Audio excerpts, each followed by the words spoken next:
Hello बच्चों, इधर दिया हुआ है A B C is a triangle right angle at A. यानी ए पे राइट एंगल है और राइट एंगल ट्राइंगल है। ए बी जो है वो ए सी की ट्वाइस है। ए का कोऑर्डिनेट दिया हुआ है 1,2, बी का दिया हुआ -3,1, right. A C D is an equilateral triangle. फिर इन्होंने एक और ट्राइंगल बोला ए सी डी, जो कि इक्विलेटरल ट्राइंगल है। The vertices of two triangles, यानी जो ए बी सी और ए सी डी है, are in anti clockwise sense. इसका मतलब है कि ए बी सी को जब आप जब उसका सीक्वेंस देखोगे ना, तो वो एंटी क्लॉकवाइज तरीके से जा रहा होगा, राइट। जरा मैं एक्सप्लेन कर दूं इसको। जैसे ए इधर है, बी इधर है, सी इधर है। तो आप जब मूव कर रहे हो तो एंटी क्लॉकवाइज मूव कर रहे हो ना, ऐसे। इस वजह से इसको वो सेंस बोल रहे हैं, ठीक है, एंटी क्लॉकवाइज सेंस में। तो अभी आगे दे रखा है B C E F is a square with vertices in clockwise sense. Okay. Then, if area of ACF is S, then what is the value of 8S? Okay. तो चलो फिर सबसे पहले तो इसका डायग्राम बनाना पड़ेगा। और उसके लिए मैंने इसको पहले से तैयार करके रखा हुआ है। Okay, right. Here we go. ये रहा डायग्राम इसका, ठीक है। अभी इसमें ना नोटेशन में डाल देता हूँ जिससे आपको क्लियर हो जाए। Let me change the colour of the pen. Okay, this is R A. Okay, this is B, this is C. समझ पा रहे होगे? A B C is an in anti-clockwise sense. This is D, B C E F. This is E and this is F. Okay, तो ऐसा कुछ diagram दिया हुआ है। अच्छा, इन्होंने बोला है this A C D is an equilateral triangle, तो ये सारे एंगल 60-60 के हो जाएंगे ना, सारे एंगल्स, राइट। और बोल रहे हैं that A B is equal to 2AC, ठीक है ना। तो सपोज करिए ए सी को मैंने ए ले लिया। ओके, तो ए बी 2A हो जाएगा अपने आप ही, राइट। अच्छा, ए का कोऑर्डिनेट इन्होंने दे रखा है, ए 1,2 है और बी -3,1 है, ठीक है। इतना सब दे रखा है, तो इन्होंने फिर ए सी एफ ट्राइंगल जो बनेगा उसका एरिया पूछा। तो चलो फिर चलते हैं क्वेश्चन सॉल्व करने की तरफ। फर्स्ट ऑफ ऑल, इस ट्राइंगल का अगर हम ट्राइंगल बनाएंगे ना, बड़ा अनइवन ट्राइंगल बनेगा, राइट। अगर हम सी एफ और ए एफ को मिलाएंगे तो बहुत अनइवन टाइप का ट्राइंगल बनेगा। तो इसके लिए हम लोग क्या करते हैं कि अब एरिया निकालने के लिए हम लोग इसके वर्टिसेस फाइंड कर लेते हैं। और वर्टिसेस फाइंड करना थोड़ी टेढ़ी खीर इस वजह से हो जाए क्योंकि जो ए है वो 1,2 है। अगर ये ओरिजिन होता तो बहुत आसान होता वर्टिस फाइंड करना, ठीक है ना। तो अब हम इसमें सहारा लेंगे कॉम्प्लेक्स नंबर की एक थ्योरम का, जो कि है rotational theorem. Z2 upon Z1 equals to mod of Z2 upon mod of Z1, और जो भी एंगल एंटी क्लॉकवाइज सेंस में रोटेट किया गया है वो, इस थ्योरम का हम लोग सपोर्ट लेंगे, ठीक है। तो सी पता नहीं है, ठीक है ना, बाकी सब हमें पता है। अच्छा, एक चीज और करते हैं, बीसी लेंथ हम निकाल सकते हैं, पता है कैसे? बीसी लेंथ कैसे आएगी? स्क्वायर रूट ऑफ 5 होगी ना, पाइथागोरस लगाएंगे तो आसान है। मतलब एक ही टर्म्स में निकाल लिया मैंने, ठीक है ना। चलो अभी फिर पता शुरू करते हैं। सबसे पहले मैं लिखूंगा z ऑफ, मैं सी कोऑर्डिनेट को फाइंड करने की कोशिश कर रहा हूँ, ठीक है ना। z of A C divide by z of A B. कितना एंगल एंटी क्लॉकवाइज घूमा है इस केस में? इस केस में 90 डिग्री एंटी क्लॉकवाइज घूमा एंगल, राइट। इक्वल्स टू, अच्छा, z ऑफ ए सी का मैग्नीट्यूड ए है इधर, और z ऑफ ए बी का 2A है, और e to the power i into pi by 2, right. अब मैं थोड़ा याद दिला दूं आपको, e to the power i theta होता क्या था? e to the power i theta होता था cos theta plus i sin theta, right. याद आ गया होगा मेरे ख्याल से। तो ए कट जाएगा। अब इसको जब हम पाई बाई 2 रखेंगे तो ये क्या आ जाएगा, e to the power i pi by 2, cos pi by 2 0 हो जाएगा, plus i sin pi by 2 1 हो जाएगा, तो i हो जाएगा अल्टीमेटली, ठीक है।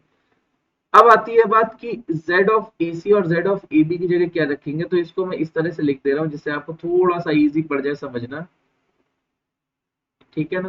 पोजीशन वेक्टर्स, या इसको मैं डायरेक्टली अभी ना आई लिख ले रहा हूँ, ठीक है। तो ई बार बार डिस्टर्ब नहीं करेगा। Okay right. अच्छा z ऑफ a, ये जो कार्टेशियन फॉर्म है इसको अगर मैं कॉम्प्लेक्स में लिखूं तो इसको लिखूंगा 1 प्लस 2i, राइट। जहां 1 जो है रियल एक्सिस है और 2 जो है वो इमेजिनरी एक्सिस है। इस केस में हम वाई एक्सिस उसको मान लेंगे, ठीक है। और इसको मैं क्या लिखूंगा, -3 प्लस आई, राइट। तो जरा इसमें सारी वैल्यूज को पुट कर देते हैं, तो Z C minus Z A that was 1 plus 2i equal to i/2 times ZB minus ZA। B minus A करेंगे ना तो -3 -1 यानी -4 और 1 -2i मतलब i -2i माइनस का i, इतना कुछ पड़ेगा आगे आके, ठीक है ना।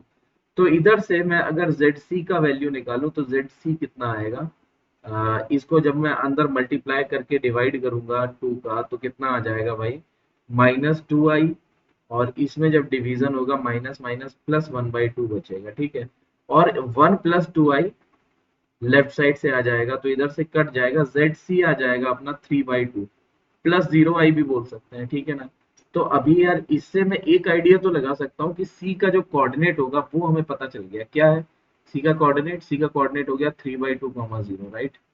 बस ऐसे करके हमें सारे कोऑर्डिनेट्स निकालने हैं। अब ए पता चली गया, सी पता चल गया, अब बस एफ और निकालना है, अपना काम खत्म हो जाएगा, ठीक है ना। तो एफ के लिए अब मैं क्या करूंगा कि पहले मैं एक बार एक्सप्लेन कर दूं आपको।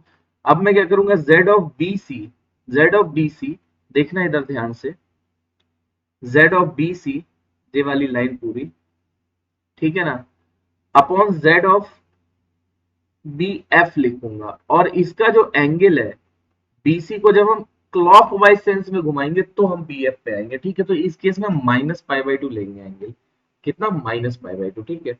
तो चलो, अच्छा ये स्क्वायर है तो हमें इतना तो पता ही है कि स्क्वायर है तो इसकी साइड की लेंथ जो है वो सेम होगी, राइट। तो चलो फिर अभी लगा देते हैं इसको। तो जेड ऑफ बी एफ लिखे ले रहे हैं पहले, upon Z of B C equal to, sides तो सेम ही है तो लेंथ तो सेम ही है तो √5 है अपॉन √5 है, ठीक है ना। अच्छा घूमे कितना, बीसी से बीएफ जाने के लिए हमने ई टू पावर मतलब -90 डिग्री की रोटेट किया, क्लॉकवाइज सेंस है इस वजह से माइनस लिया है, -π/2 आई, ठीक है। अच्छा -π/2 आई क्या होगा, cos of -π/2 plus i sine -π/2। इसको मैं इन शॉर्ट, ये तो जीरो हो गया, इसको मैं -i लिख सकता हूँ, राइट। तो फिर ठीक है, ये तो कट ही जाएगा, इनटू था इधर, सॉरी, ये पूरा पूरा कट जाएगा, ठीक है। तो z ऑफ बी एफ को क्या लिखूंगा, z of f minus z of b divided by z of c minus z of b equal to -i, ठीक है ना। अच्छा c अभी मैं इधर लिख दे रहा हूँ, c कितना आया था 3/2, 0, राइट। और b कितना है अपना, इधर लिखा हुआ है, b है अपना -3, 1। तो जरा सारी वैल्यूज को इधर पुट कर देते हैं। तो z of f minus z of b आ जाएगा -3 plus i equal to -i times z of c minus z of b करेंगे तो 3/2 -3, ये हो जाएगा 9/2 और 0 -1 यानी माइनस का आई गेस आपको समझ आ रहा है, थोड़ा सा बस कॉन्सेंट्रेट होके देखना, इतना आसान नहीं है क्वेश्चन। मल्टीप्लाई करेंगे अंदर तो आ जाएगा -9/2 आई और माइनस माइनस प्लस और -1। मैं कैसे बोल रहा हूँ, माइनस माइनस प्लस, आई स्क्वायर की वैल्यू -1 होती है ना, राइट। तो इधर से z ऑफ f कितना आ जाएगा, z ऑफ f आ जाएगा -9/2i -1 -3 प्लस आई, तो ये हो जाएगा -4 और ये हो जाएगा -7/2 आई, राइट। तो इधर से अपने पास कोऑर्डिनेट आ गया z ऑफ f का। तो f कोऑर्डिनेट जो है, f कोऑर्डिनेट आ जाएगा -4 -7/2। आई गेस इधर तक आपको कोई तकलीफ नहीं होगी, इधर तक सारा कुछ क्लियर है, राइट। तो अब सारे कोऑर्डिनेट्स आ चुके हैं, ए भी आ गया, सी भी आ गया और एफ भी आ गया। तो अब बस एरिया निकालना रह गया है, तो जल्दी से हम लोग एरिया इसका कैलकुलेट कर लेते हैं, ओके। तो ए दिया हुआ है, सी भी लिख ले रहा हूँ मैं 3/2, 0 और एफ आ गया अपना -4 -7/2। ओके, ए भी लिख ले रहा हूँ, चलो एक बारी 1, 2। एरिया क्या होगा, एरिया जो कि एस दिया हुआ है, मैं डायरेक्ट एस ही लिख रहा हूँ नोटेशन। देखना इधर पे दिया हुआ है ट्राइंगल एसीएफ का एरिया एस, तो एस इक्वल टू हो जाएगा 1/2 मॉड्यूलस ऑफ डिटर्मिनेंट ऑफ, सारी कोऑर्डिनेट्स लिख ले रहे हैं, ठीक है, 1 2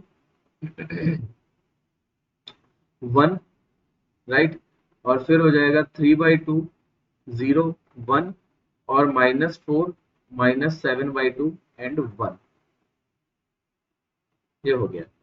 बस इसका वैल्यू निकालना है और फिर हमारे पास आंसर आ जाएगा, ठीक है। तो इसका वैल्यू क्या होगा, 1/2 टाइम्स मॉड्यूलस 1 × 1 -7/2 यानी 1 × 0 -7/2 यानी 7/2, -2 टाइम्स ये हो जाएगा 3/2 -4 यानी +4, एंड +1 टाइम्स इधर हो जाएगा -21/4, -21/4, राइट। इतना हो गया। अब इसका वैल्यू कैलकुलेट कर लेते हैं, तो हो जाएगा 7/2, और इधर हो जाएगा कितना, 2 का मल्टीप्लाई करेंगे तो -3 एंड -8 एंड -21/4, राइट। तो एलसीएम वगैरह लेना पड़ेगा, अंदर अंदर एलसीएम ले लेते हैं 4 का। इधर हो जाएगा 14 -12 -32 -21, ओके, मॉड में। तो इसका वैल्यू जल्दी से कैलकुलेट करते हैं, कितना हो जाएगा, 21 एंड 9 एंड 2 11, सॉरी आज ये हो जाएगा 53, राइट, माइनस का 53, और 12 और ऐड कर देंगे तो हो जाएगा माइनस का 65, -65 एंड 14, -65 एंड 14 कर लेंगे तो कितना आ जाएगा, 1 and 5 51। So minus of 51, I guess हम राइट हियर। एक बार क्रॉस चेक कर लेते हैं, 5, राइट, -65 और 14, ओके, राइट, सही है, -51 मॉड में डिवाइड बाय 8, तो ये s आ जाएगा अपना कितना, 51 डिवाइड बाय 8। तो 8s का वैल्यू कितना हो जाएगा, 51। आई गेस आपको समझ आ गया, इसका जो राइट आंसर होगा वो बी होगा। क्वेश्चन काफी अच्छा है, अगर आप कॉम्प्लेक्स नंबर का सहारा नहीं लेंगे तो क्वेश्चन में लड़खड़ा जाएंगे। सो कॉम्प्लेक्स नंबर थोड़ा सा जरूरी हो जाता है पढ़ना कभी कभी क्वेश्चंस में, ठीक है। तो इसका राइट आंसर हो जाएगा 51, okay. So this is it from my side, best of luck.